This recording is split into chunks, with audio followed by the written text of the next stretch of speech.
Salut les amis, j'espère que vous allez bien. Moi ça va. Bon, nouvelle petite vidéo, ça fait un moment que j'ai pas fait de vidéo, une semaine. J'avais décidé de prendre un petit break vite fait sur YouTube, histoire de me recaler sur certaines choses. Et puis j'ai eu plein de trucs à faire, j'avoue. Donc c'est pour ça que j'étais un peu absent. Mais bon, je suis de retour. Alors attendez, j'ai l'œil qui picote un peu. Ça va mieux? Oui, ça va mieux.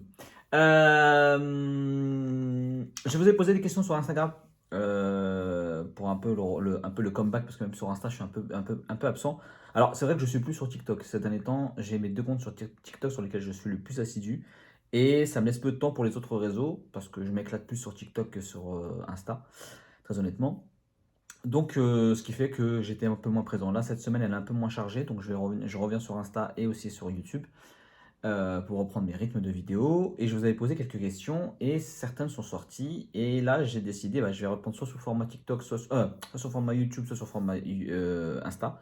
Et là, première question qu'on m'a posée, c'est sur la dysmorphophobie ou la dysmorphie, ça dépend comment on veut l'appeler. Et j'avais dit, ok, vidéo YouTube, et je vais essayer d'expliquer comment moi j'en suis sorti. Encore une fois, je n'ai pas la prétention d'être psychologue. C'est pas du tout c'est pas du tout voilà, mon ambition. Et en tout cas, ma prétention et ni voilà, l'envie d'usurper cette fonction. Bien au contraire, c'est un vrai travail et une vraie fonction, un vrai métier avec des cadres et des règles et compagnie. Là, je vais juste vous partager mon expérience de vie sur cette question-là. Mais avant tout, n'oubliez pas comme d'habitude de vous abonner à la chaîne, ça fait plaisir. On est plus de 2580, c'est un truc de ouf. J'ai pas vu passer, je sais pas comment ça s'est fait, mais voilà, bienvenue, bienvenue. N'oubliez pas de vous abonner à la chaîne, liker la vidéo si elle vous a plu, la commenter si vous avez envie de partager vos expériences de vie, la partager pour d'autres personnes qui pourraient être intéressées et activer la cloche pour être notifié de toutes les vidéos que je publie ici, sachant que je publie en général lundi, jeudi. Et j'ajoute le samedi, mais là il va y avoir le samedi parce que ça va être la partie le jour où. Ça va être ma nouvelle série. Et d'ailleurs, elle commence cette semaine. Voilà, bref, moment de promotion personnelle terminé. Let's go pour la dysmorphophobie. Alors, c'est quoi la dysmorphophobie? Alors je ne vais pas vous faire la définition Google, Wikipédia ou compagnie. Vous pourrez aller la voir tranquillement de votre côté. C'est en gros moi de ce que j'ai vécu, c'est le phénomène qui nous amène à ne pas nous voir comme on est réellement. C'est-à-dire qu'on peut se regarder dans un miroir, on ne verra pas ce que le commun des mortels va voir. Au-delà de toute appréciation, goût et couleur qu'on peut avoir sur les physiques des uns et des autres, ça on s'en swap, c'est vraiment juste rester factuel et voir les choses. Et ça peut toucher n'importe qui, mais c'est vrai que ça touche beaucoup les personnes alors bien sûr, il y a une base de manque de confiance en soi, de regard sur soi, mais ça touche aussi beaucoup de personnes qui sont en phase d'évolution, de transformation physique. Pas mal des personnes qui sortent d'obésité, mais aussi les personnes en anorexie, mais aussi les personnes dans le domaine du fitness et de la musculation. Mais là, voilà, il y a deux, trois, voilà, la dysmorphophobie, voilà, ce qu'elle peut comporter comme trouble derrière, elle peut engendrer, par exemple, ou pousser ou accentuer de l'anorexie mentale, c'est-à-dire qu'en gros, le phénomène de se dire qu'on est toujours gras, gros, et nous pousser à avoir un comportement très violent envers soi-même et dangereux. Et un autre phénomène, ça peut être la bigorexie, c'est-à-dire qu'en gros, dans le domaine de la musculation ou du sport, on ne se voit pas comme on est. C'est-à-dire qu'on construit un physique, mais on n'est jamais satisfait, on ne le voit pas comme on est.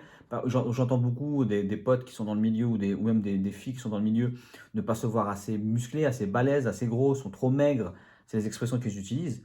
Ou alors, quand ils sont en prise de masse, ils sont gras, ils sont gros, voilà, ils utilisent des termes assez forts.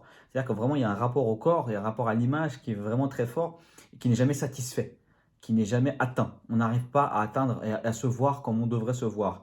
Et ce sont deux extrêmes. Et moi, j'ai vécu un peu les deux pendant cette phase-là de sortie de perte de poids. Et ça a créé aussi des moments de trouble, une sorte de petite déprime, enfin des phases de déprime assez importantes où en fait je me disais mais pourquoi, à quoi bon continuer parce que j'avais fait ça peut-être pour rien, parce que je ne voyais pas ce que d'autres voyaient. Ça me frustrait, ça me complexait. C'était vraiment une période hyper compliquée parce que c'est frustrant de se dire que tu as fait des efforts, tu en es là où tu en es, tout le monde te félicite, tu sais que c'est vrai, mais tu n'arrives pas à le voir. Et c'est d'autant plus frustrant parce qu'en fait, ça entame ta confiance en toi, ça entame plein de choses. Et ça te remet en question et ça peut te faire tomber dans des trucs qui sont pas bons. Comme je vous ai dit, moi je sais que au démarrage, si j'ai réussi à arrêter la perte de poids, c'est parce que c'est ma maman qui m'a fait sortir de ça. Sinon, je pense sincèrement que je serais tombé dans une anorexie mentale, certainement, parce que je me voyais toujours gros, gras. Et d'ailleurs, le fait d'avoir arrêté de perdre du poids, mais d'avoir toujours encore ce regard sur moi en me disant que j'étais toujours gros, je sais que ça a joué pendant, ouais, 2 ans cette dysmorphophobie, 2 ans, sans voilà, que je me mette en action pour essayer de perdre ce gras. Donc déjà, j'avais retiré ce frein-là. Donc ce qui fait que c'est pour ça que je ne suis pas tombé dans l'anorexie mentale. Enfin, en tout cas dans les comportements, même si je pense que j'avais une petite part de ça. Mais j'étais dans cette phase de dysmorphophobie où j'avais beau qu'on me dise et que quand je partageais des photos avant-après, qu'on me complimente et tout ça, j'arrivais pas, quoi. C'était compliqué. Je voyais toujours, j'arrivais pas à me resituer, revoir mes dimensions, me calibrer sur certains, voilà, même les tailles de vêtements. J'y croyais pas. Alors à l'époque, à cette époque-là, bien sûr, je faisais du 38. euh, J'achetais des vêtements des fois en 42, 44. Je me disais, non, c'est pas possible. Et en fait, je nageais dedans. Parce que je me disais, c'est pas possible. Mais non, mais c'est pas ça. Des fois, rien que rentrer dans ma voiture, des fois, je voyais des voitures garées à côté de moi. Je me disais, mais je vais jamais rentrer. Finalement, je rentrais facilement parce que j'arrivais pas à appréhender les dimensions, mon corps, me positionner. En gros, voilà, j'appréhendais pas les dimensions et j'avais pas, je me suis pas approprié mon corps. C'est ça le travail qu'on a à faire sur la dysmorphophobie, c'est se réapproprier son corps, son nouveau corps. Mais ça, c'est normal en même temps. Pendant des années, on a souffert d'une image, on était dans une souffrance, des fois on était dans un déni, dans un rejet de soi, qui fait qu'on ne voulait pas se regarder. Et là maintenant, on doit se regarder et on doit accepter. Mais en même temps, on a toujours ce travail-là qui se chemine du regard d'avant. Et c'est compliqué. Alors après, moi je suis le premier à dire qu'il faut se détacher du regard des autres. Mais en même temps, on a besoin dans cette phase-là du regard des autres pour pouvoir poser les choses concrètement. Après, on regarde, on n'accepte pas et on ne prend pas tous les regards. On prend ceux qui sont des gens qui sont bienveillants, qui sont dans notre entourage qu'on a cliné, des gens de la famille, des gens des amis proches, qui sont vraiment des gens qui nous veulent du bien. Mais c'est compliqué parce que moi, par exemple, j'ai eu du mal parce que vu que je m'étais vraiment détaché du regard des autres et de la vie des autres, c'était compliqué pour moi d'accepter et de dire que la vie de ces personnes-là, il est vrai. Je l'ai appris après. Mais pendant cette phase-là où j'ai perdu du poids, je m'étais vraiment reclus, reclus, reclus sur moi-même. C'est-à-dire que même ma famille n'avait plus d'impact. Ces mots, ces propos n'avaient plus d'impact sur moi. J'étais dans ma sphère, dans ma bulle. Donc là, revenir, sortir de cette bulle-là, rentrer, enfin, passer dans la vie avec tout le monde, se mélanger à tout le monde, c'était compliqué. Et voilà, et moi j'étais dans cette phase de démarrage où je sortais de ce cocon-là, et tout le monde, ouais, t'as maigri, waouh, waouh, waouh, waouh, waouh. Et moi, en fait, plus on me le disait, plus en fait j'étais en décalage. Alors, c'était important, j'ai continué à garder, à prendre des photos, à essayer de me référencer sur des tailles. C'était vraiment hyper important parce que ça m'a permis, même si ça a duré plus de 2 ans, de sortir et de pouvoir enfin me voir comme j'étais. Mais ça a été un travail de longue haleine, c'est-à-dire que retravailler sur ma confiance en moi. Parce que la confiance en soi, elle se travaille tous les jours, elle évolue. Moi, j'avais travaillé sur une phase de confiance en moi, mais j'avais encore une nouvelle phase à travailler, celle-ci, celle de l'acceptation de ce nouveau corps, de ce nouvel être. Moi, pendant des années, moi, j'avais oublié le corps d'avant quand j'étais plus jeune. Moi, j'étais sur un nouveau truc, quelque chose de nouveau. En plus, j'avais jamais été aussi maigre que ça à cette époque-là. Donc, il fallait vraiment que j'accepte. Il fallait aussi que j'accepte le fait que j'avais les excédents de peau. Ça serait le sujet d'une autre vidéo. Où là, c'était encore plus compliqué parce que ça venait accentuer ce phénomène de décalage et de dysmorphophobie. Et en même temps, à côté, il fallait que je construise un corps parce qu'en fait, je voulais plus voir ces excédents de peau. Mais je voulais avoir un corps musclé parce que quand je l'arrivais à le voir comme il était, il ne me plaisait pas. En fait, c'est comme si je faisais un rejet du corps que j'avais. En gros, quand j'arrivais à l'apercevoir, il m'écœurait. Je sais que c'est violent à dire. Et je voulais de le construire. Mais qui dit construire dit forcément prendre du poids. Et donc, j'avais encore un rapport déséquilibré à la balance. Et donc, je me disais, mais non, je ne veux pas que je prenne du poids parce que c'est pas bon, ça veut dire que je vais regrossir. Mais non, mais en fait, tu peux reprendre du poids tout en reprenant du muscle, mais pas forcément en regrossissant en gras. Ça, c'est tout. En fait, vous voyez, les gens, quand vous disent oui, c'est facile la perte de poids, nanani, nanana, mais c'est pas ça le plus difficile. Le plus difficile, c'est l'après, c'est la stabilisation. Ça aussi, ça sera le sujet d'une autre vidéo. Mais la stabilisation de l'esprit, du regard sur soi. Ça a été hyper long. Vraiment, il y a des phases où j'ai chuté, il y a des phases où j'ai regretté d'avoir perdu du poids, il y a des phases où je pense que mon comportement a commencé à changer parce qu'en plus, je me suis mis dans un rapport de diète culture. Donc, ce qui fait que je me suis retrouvé avec des troubles qui sont revenus, un peu d'hyperphagie qui est revenu dans quelque sorte parce qu'il y avait les cheat meals que j'avais installés qui n'étaient pas bons parce que ça ne faisait pas partie de mon rythme, du nouveau rythme de vie. Et donc, ça m'a perturbé pendant un an. Je me suis retrouvé à faire une prise de masse qui était catastrophique. Tellement de gras, j'avais pris plus de 20 kilos. Alors bien, certes, oui, j'étais là, je faisais mes trucs, j'étais à la salle, je prenais en muscle et tout ça, mais à un moment, j'ai eu un lâcher-prise. Et je pense que le fait que aussi de me dire que j'étais gras, gras, gras, gras, gras, bah en fait, je pense que j'ai entraîné mon corps vers cette route, vers la reprise de poids. Et, euh, et ça, mais j'ai pas lâché parce que en même temps, à côté de ça, il y a toujours ce frein. Vu que j'avais changé mes habitudes, j'avais changé mon hygiène de vie, mon comportement, mon regard sur moi, il y avait quand même un garde-fou derrière qui faisait que ça freinait, ça bloquait. C'est ce qui fait, c'est ce qui crée ce tiraillement-là entre ce moi profond qui était vraiment, qui avait vraiment changé et ce moi dernière couche qu'il fallait travailler et qui était le plus difficile pour moi. Vraiment, je crois que non, parce que non, la phase première, elle était encore aussi difficile, voire même plus difficile que ça. Mais ça a été une autre phase difficile. C'était compliqué. Entre changement de s'accepter quand j'étais gros et m'accepter quand j'ai devenu maigre, c'est deux choses qui sont complètement différentes. Très difficiles. La première étant plus difficile parce que là, j'allais encore plus loin. Parce que j'avais pas les bases positives, les bases constructives que j'avais. De m'accepter, de me donner du positif. Là, il a fallu que je construise ça. Et là, je l'avais cette base-là. Mais il a fallu que j'accepte le regard sur moi, le nouveau. C'était moi, c'était vraiment moi. Ça, c'était un travail de malade. C'est tous les jours. Ça prend du temps. Ça prend du temps. Mais il faut reprendre confiance en soi. Il faut travailler sur cette nouvelle confiance en soi, cette phase supplémentaire. En gros, j'ai accompli un travail. C'est moi qui l'ai accompli. Parce qu'il y a aussi le fait de ne pas s'attribuer, c'est le fameux, comme on dit souvent, le syndrome de l'imposteur. On se dit souvent, c'est pas de nous. Mais si, c'est toi qui l'as réalisé ce truc-là. C'est pas de personne d'autre. Même si tu avais été coaché, moi je ne l'ai pas été, mais même si tu avais été coaché ou autre chose, c'est ton travail. Ça reste ton travail. Accepte-le, prends-le, valorise-le. Ça, c'est un travail. Pourtant, je l'ai fait tout seul. Et j'ai eu du mal. J'ai complexé un peu sur le fait de m'attribuer parce que j'avais l'impression que je me la jouais, ou je me la pétais, ou que j'étais plus humble, ou que ci, ou que ça. C'est super compliqué. Moi, cette phase-là, elle a été la plus compliquée post-perte de poids, hein, qu'on parle bien, hein. Parce qu'avant, encore une fois, je vous l'ai dit, c'était très compliqué. Mais ça sera aussi une autre vidéo. Hmm, Comment j'en suis arrivé donc finalement à m'accepter, à ne plus à plus souffrir de dysmorphophobie? Je vous ai dit, c'est après ces 2 ans de bataille. C'est suite à une discussion que j'ai eue le 2 avril 2017 avec Jamo et Enzo Fukra. Et Jamo m'avait dit une chose hyper, hyper, hyper forte. Il m'a dit, tu ne t'imagines pas et tu ne vois pas le travail et comment tu te maintiens et comment tu fais les choses. Peut-être que tu es en souffrance, que tu vois, tu perçois, parce que tu as la tête dans le guidon, que bah, en fait, tu es en train de te noyer. Mais dès l'extérieur, on voit bien que tu as une discipline, que tu as une autonomie, tu as une détermination, tu as quelque chose qui te guide et qui te maintient. Et en fait, il faut que tu te fasses plus confiance. N'aie pas peur que la bouffe te bouffe et fais-toi plus confiance. Parce que moi, je te le dis, tu es en train de faire des choses incroyables. Tu as réalisé des choses incroyables et tu es en train de continuer de réaliser des choses incroyables, même si tu as l'impression de te noyer. Et en fait, ces mots-là ont fait un sort de boom en moi.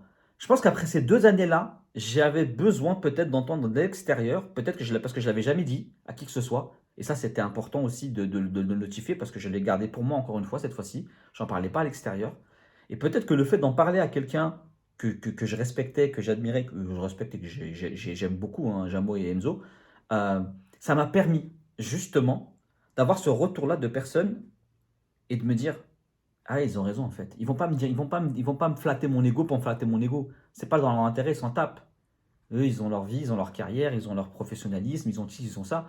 Donc si je pense qu'ils ont pris le temps de me le dire, c'est que vraiment il y a eu un moment. Et c'est là où je vous dis des fois, là, accorder un temps et une écoute à des gens qui peuvent vous construire, qui peuvent vous aider, qui vous inspirent autre chose, ça peut vous aider vous à vous construire. Ça ne veut pas dire qu'on se base forcément que sur leur avis, ça veut juste simplement dire qu'on écoute un moment et on prend le temps d'enregistrer, de gérer, d'absorber et de positionner ce qui a été dit avec la réalité qu'on a et qu'on est. Et là, c'est là où j'ai eu ce fameux, pas un déclic, mais le fameux pouf de relâchement. Et j'ai compris. Et enfin, quand je suis rentré, je me rappellerai toujours, je suis rentré, c'était un dimanche 2 avril 2017. Je suis rentré, je me suis regardé dans le miroir et c'est là où je me suis vu pour la première fois comme j'étais. C'est-à-dire que oui, je voyais la peau avec les adipocytes qui avaient du gras et tout ça. Mais j'avais lu que c'était des lipoméries et que c'était normal et que c'était pas grave et que ça se pouvait se retirer avec la chirurgie, avec la liposuction ou autre chose. Mais que voilà, c'était pas du gras dans le sens parce que j'avais stocké parce que j'avais mangé, que je m'étais remis à refaire mes crises pour me relancer même si je faisais quelques petites crises par-ci par-là, mais me relancer dans une reprise de poids, une obésité. Non, c'était des trucs qui étaient complètement normaux, qui faisaient partie du processus. Pardon, ça a coupé. Donc voilà, c'est comme ça. C'est vraiment un travail de pas lâcher. C'est dur, hein. Je vous le dis pas que voilà. N'hésitez pas à aller voir un psy si vraiment vous avez besoin ou un coach sportif qui va vous aider à, à vous rassurer, à vous reconstruire, à vous redonner un peu de coup de peps parce que c'est important aussi. Mais vraiment, discutez-en avec des gens en qui vous avez vraiment, vraiment, vraiment confiance. Libérez-vous de cette charge-là parce que c'est important aussi d'en parler avec des gens. Peut-être si un jour vous avez l'occasion, vous avez envie de m'en parler, n'hésitez pas à venir m'en parler en commentaire ou en privé sur Insta. Parce que je sais par quoi on passe et que je sais que des fois avoir les apports et la discussion et les paroles d'une personne qui nous est extérieure mais à qui on a un respect, envers qui on a un respect, ça peut apporter justement voilà, une meilleure concentration et un meilleur retour à réalité pour pouvoir après ensuite se convaincre soi-même que c'est vrai.